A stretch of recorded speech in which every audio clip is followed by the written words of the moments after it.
माऊली बघितला का कसा उत्साह आहे या आजीबाईंचा। संत ज्ञानेश्वर महाराज पालखी सोहळा आज वाखरीमध्ये मुक्कामी आहे। आषाढी वारी सोहळ्याला हा शेवटचा मुक्काम मानला जातो। त्यानंतर उद्या पालख्या पंढरपूरला पोहोचतील। आजी सोनियाचा दिनू अशीच काहीशी स्थिती आज वारकऱ्यांची पाहायला मिळाली। एकीकडे दिंड्यांमधून चालणारे वारकरी तर दुसरीकडे वारी पाहण्यासाठी अनुभवण्यासाठी पुण्या मुंबईहून सारख्या शहरातून आलेले वारकरी अशी अवघ्या वारकऱ्यांची मांदियाळी वाखरीच्या रिंगणस्थळी अनुभवायला मिळाली। मुंबईतून आलेल्या या वारकऱ्यांसोबत चर्चा केली आमचे प्रतिनिधी प्रशांत सागवेकरांनी। खास हे सगळेजण हा सोहळा अनुभवण्यासाठी या ठिकाणी आलेले आहेत। आपण त्यांच्याशी बोलूया। स्वागत आहे तुमचं जय महाराष्ट्रामध्ये। तुमचं नाव सांगा आणि किती दिवसांपासून येत आहे? नमस्कार, श्रीहरी विठ्ठल। माझं नाव योगेश कोकाटे।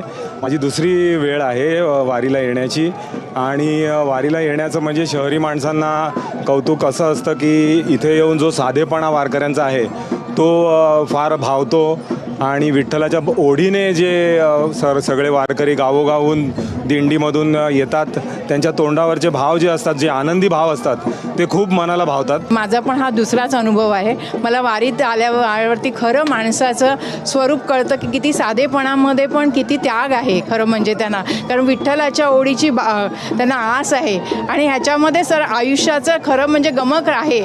तर हेच आपण शिकायला इथे यायला पाहिजे।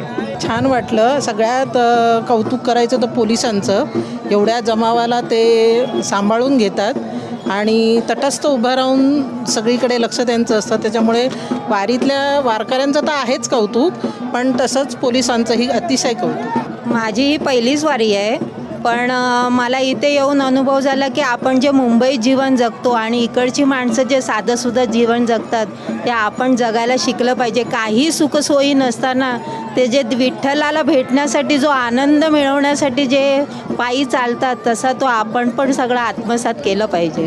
ही माझी पहिलीच वेळ आहे आणि माझ्या मित्रांमुळे, हे लालबाग परळचे जे मित्र आहेत त्यांच्यामुळे मला हे अनुभव मिळाला, त्याबद्दल पहिलं त्यांना मी धन्यवाद देतो।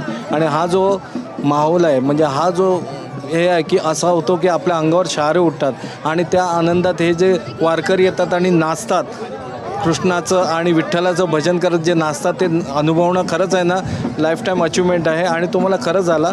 ज्या वेळेला मला वेळ मिळेल त्या वेळेला मी वारीला येऊन म्हणजे काहीतरी असं म्हणजे जो मनशांती आहे ना ती मला खरंच मिळून जाईल। ही माझी 5वी वारी आहे आणि त्यातील मायक्रो मॅनेजमेंट आवडतं मला, कारण हे 400-450 वर्ष अखंड चालणारी आपली महाराष्ट्राची परंपरा आहे आणि ही अशीच चालू राहावी। आणि तरुण मुलं जी आवडीने भाग घेत आहेत ते बघूनही तेवढाच आनंद होतो। खूप छान अशा प्रतिक्रिया आपल्याला या मुंबईकरांच्या ऐकायला मिळाल्या। चौकटी तोडून वारी जगणं शिकलं पाहिजे असंच आपल्याला या ठिकाणी म्हणावं लागेल। धन्यवाद, तुम्ही सगळे आमच्याशी बोललात त्याबद्दल। कॅमेरामॅन नित्यानंद नाईकसह मी प्रशांत सागवेकर, जय महाराष्ट्रासाठी।